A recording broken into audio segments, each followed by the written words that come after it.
when Texas state lawmakers convene today for a special legislative session, they will already be strapped for time. Members of the legislature will have 30 days to work through a crowded agenda set by Governor Greg Abbott, defined largely by two items: legislation in response to Central Texas floods that killed more than 100 people, and a redrawing of the state's congressional districts ordered up by President Donald Trump.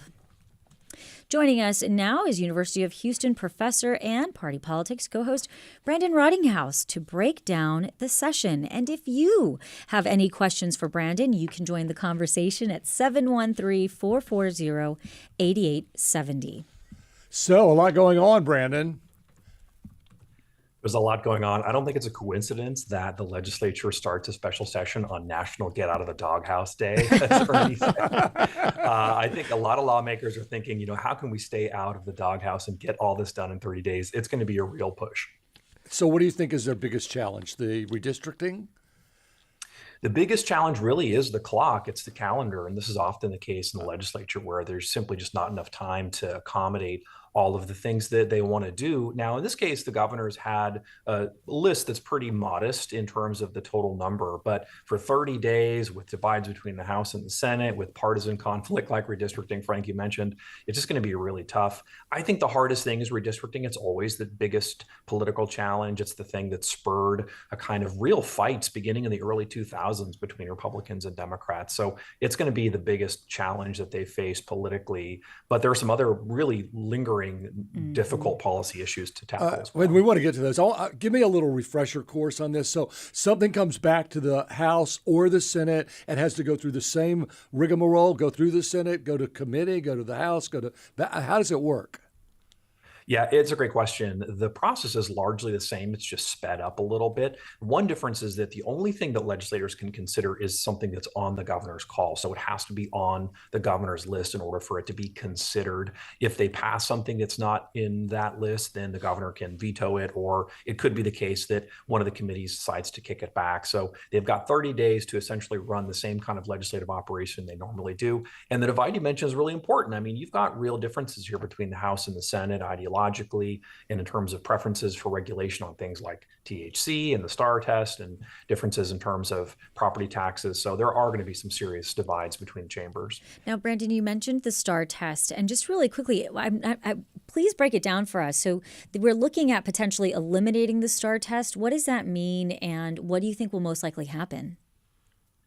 Yeah, the process here has been a slow one. It's been something that they've talked about for a very long time. Basically, as you kind of imply, the goal is to kind of repeal and replace. They're going to take what is the current STAAR exam. And I know that all parents and kids who heard that have a little kind of shiver go up their spine when they think about the STAAR exam. And they're not alone, because this has been a kind of common complaint. The House and Senate have differences of opinion about how to pursue this. In the House version, they are going to trim it down to 3 times a year to have the test. It'll be essentially criterion based. The Senate has a slightly different idea in terms of how to do it. It gives more power to the education commissioner to be able to accomplish that, and has specific goals in terms of what they're going to test on it. So there are some pretty big divides between House and Senate and how to do this. So the STAAR test will exist in some capacity. I'm sure they'll rename it something like, if you're old like me, you've taken the TOX test way back in the day, but there are lots of ways they can change it. And so the question is really how, and that's something they're going to have to figure out. Let me take you back to something you said a few minutes ago, in the separation of philosophies between the House and the Senate. Is there more a difference there between the House and the Senate's belief in how they want to see things going, or is there more of a difference between the Democrats and the Republicans? How exactly are the two different things breaking up? Yeah, it's a good question, Ernie. I mean, I think part of it boils down to the leadership in both. The leadership in the Senate has been pretty stable for a long time. Dan Patrick, as lieutenant governor, is constitutionally the head of that body. And so he has really left his imprimatur on the politics and the ideology of the Senate, such that now really he controls things with basically an iron fist. That gives him a lot of credibility and ability to be able to push very conservative laws out of the Senate. That's why they can move much quicker quicker with a much more kind of conservative bent because the lieutenant governor is really driving the engine on that. Now, on the House side, it's a little different. You've got a new Speaker of the House. You've got a lot of new House members. Many of them are indebted to Greg Abbott for their seats. Their process is a little slower. There are 150 of those members. They've got a lot more committees. They've got a lot more responsibilities. So they often get lampooned by the Senate for going too slowly. But the fact is that that's just really the best way that they can proceed. And ideologically, it's slightly more moderate because the House members, at least overall, have represented districts that are slightly more moderate in general. And a lot of those members have been around for a long time, and that tends to lead to some moderation too. With just 30 days and talking about the House moving a little slower, is there a game at play to beat the clock? You know, you don't want to get to districting, so you're going to prolong the weather part of it and the emergency stuff, make that more elaborate, and then you slow it, and so you don't get it in the 30 days. Yeah, there's a lot of gaming the calendar on this. The legislature has a long history of this that's really interesting to see. And honestly, yeah, that makes a lot of sense. I think for Democrats, they'd love to see the time kind of be eaten up with partisan debates about, THC or about, how to reform the STAAR test. So all these specific details are going to definitely eat up a lot of that attention. That's what Democrats want. They want the light shined on Texas. We obviously see this as a process driven in large part by Donald Trump. The redistricting is not uncommon to be kind of pressured from national Republicans. This is what happened in 2003. So it is a moment where Democrats are hoping to get the maximum amount of attention on the kind of things that they think are going wrong. And for some Republicans too, they don't want to see the kind of regulatory changes that are happening here. And so they'd rather simply have nothing in the stead of having something they don't like. So the clock really is the issue here. But the news here, of course, is good for Greg Abbott. And that's that if he wants to, and he doesn't get what he wants from the ledge, he can call for an extra 30 days. That was going to be my next question. You get to the end of 30 days and he can just keep calling him back until he gets this stuff he wants done. Which, Brandon, looking, obviously, we were talking about the 30 days and we looked at the governor's agenda and focusing on the fact that we just experienced a major disaster. What are going to be the priorities when we're looking at warning alert systems? Do you think we will have productive movement in the right direction? Do you think this is something that Republicans and Democrats are going to get behind, or what are your thoughts?